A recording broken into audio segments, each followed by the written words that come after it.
Amamélène et Ilyes. Amamélène avait une sœur, et toutes les fois qu'elle mettait au monde un garçon, elle le tuait.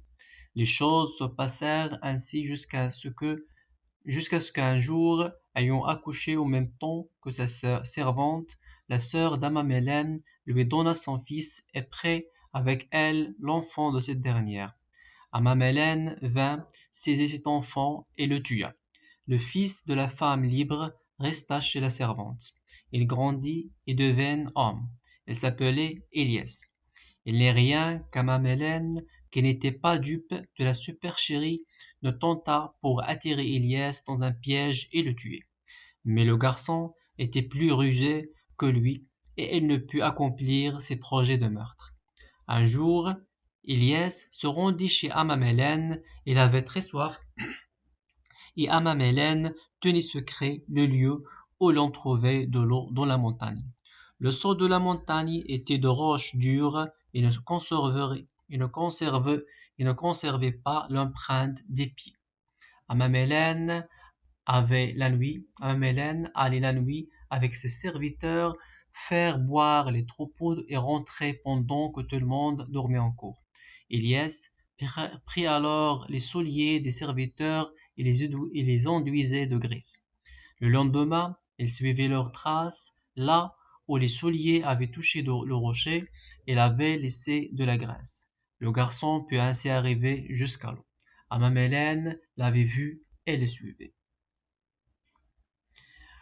Au moment où Élias, penché au-dessus de l'eau, s'apprêtait à boire, elle aperçut l'image d'Amamélène qui terrait son sabre et allait l'en frapper sur la nuque, et eut juste le temps de s'élancer et de s'enfuir de l'autre côté. Un autre jour, Amamélène marcha jusqu'à une vallée avec des pattes d'animaux morts, et y fit des traces de chamelles, de chèvres, de brebis et d'ânes. Il y mit aussi 3 vieux chameaux, l'un borgne, l'autre au galop, et le troisième ayant la queue coupée. Il rentra chez lui, et le lendemain, il proposa à Élias, en échange de sa tranquillité, va visiter cette vallée, au loin, tu nous diras ce qu'il y se trouve. Élias se rendit dans la vallée, et lorsqu'il fut de retour, Amamélène lui demanda, eh bien, as-tu visité cette vallée? Oui, répondit Élias, je l'ai visitée. Et que s'y trouve-t-il? Le pays te plaît-il? Oui ou non?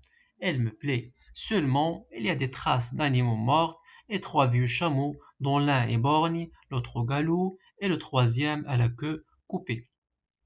Comment distingues-tu la trace d'un animal vivant d'un animal mort? La trace d'un animal vivant revient sur elle-même, tandis que celle d'un animal mort ne revient pas. À quoi reconnus-tu qu'un vieux chameau est borgne ou qu'il a ses 2 yeux? Le chameau borgne mange toujours les arbres du côté de son bon œil. Et le chameau galou? On reconnaît un chameau galou parce qu'il se gratte à tous les arbres qu'il rencontre.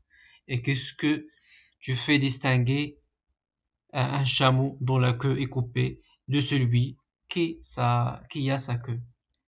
Lorsqu'un chameau qui n'a pas de queue vient de fienter, les crottes restent en tas, tandis que celui qui a sa queue s'en sert pour les disperser. Quelque temps plus tard, Amamélène, qui ne s'avouait pas vaincu, alla dans un certain endroit et ramassa beaucoup d'herbes dont il fit plusieurs tas. Il revint et dit à Élias, demain tu iras à tel endroit et tu rapporteras l'herbe que j'ai mis en tas. Le lendemain, Amamélène prit les devants et, et se blottait dans un tas d'herbes, attendant à Élias pour le tuer. Celui-ci vint et rassembla tous les herbes excepté un tas dont il ne voulait pas s'approcher. Ses compagnons l'interrogent. Tu as rassemblé tous les tas d'herbes, pourquoi laisses-tu celui-là? Celui-là respire, dit Élias, les autres ne respirent pas. Il entenda cela, Amamélène se leva précipitamment, saisit son javelot et le lança contre Élias, qu'il manqua. Il s'écria alors, va, je m'incline devant toi, fils de ma sœur, que ma sœur a enfanté et qu'elle a fait enfanter à sa servante. Et depuis ce jour, Élias peut vivre pris de sa mère en toute tranquillité.